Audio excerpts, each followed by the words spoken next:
আজকে দুপুরবেলা আমাদের সেরকম কিছু রান্না করতে নেই, তাই চিড়ে কলা আর তার সঙ্গে হচ্ছে আম আর মিষ্টি, এগুলো দিয়েই আমি আজকে দুপুরের খাবারটা সেরে নিয়েছি। আমার এগুলো খেতে মোটেও ভালো লাগে না, কিন্তু কিছু করার নেই, এগুলোই খেতে হবে, তাই ভাবলাম যে ঝটপট করে আজকের লাঞ্চটা করে ফেলি। আর এই যে এত রকমের মিষ্টি কিন্তু আমি খাবো না একবারে, এগুলো আমি আস্তে আস্তে খাবো। আর তারপরে আমি চলে গেলাম হচ্ছে একটু রান্নার দিকে, কারণ আজকে রাত্রিবেলা ভাবলাম একটুখানি লুচি আর আলুর দম করবো। তো সেই জন্য আলুগুলোকে আগে আমি সেদ্ধ করে নিয়েছিলাম, আর এখানে আমি হলুদ আর নুন দিয়ে হালকা করে ভেজে নেব। এদিকে কিন্তু আমার আলুর দম রান্না হয়ে গেছে, আর এই পুরো রান্নার ভিডিওটা কিন্তু তোমরা আমার যে ফুড চ্যানেল আছে সেখানে পেয়ে যাবে।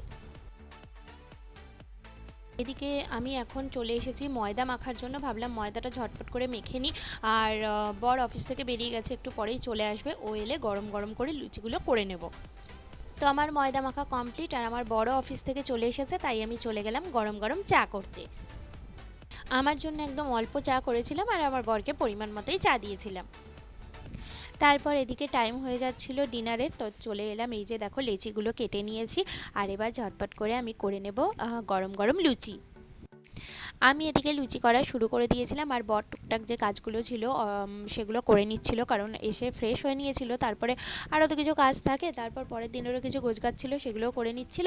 আর কালকে আমি একটা জায়গায় যাব, সেটারও একটুখানি টুকটাক গোছগাছ ছিল, ওগুলো আমি কমপ্লিট করে নিলাম। লুচি হয়ে গেল, তারপরে আমরা খেতে বসে পড়েছি। আজকে ডিনারে ছিল লুচি, কষা কষা নিরামিষ আলুর দম, তার সঙ্গে ছিল বোঁদে, আর গরমকালে আম না হলে খাওয়া হয় বলো তো, এই যে দেখো আম, আর তার সঙ্গে রাবড়ি। সো চলো আমরা এখন ডিনার করি। আজকের ভিডিওটা এই অবধি, কালকে আবার দেখা হচ্ছে, টাটা।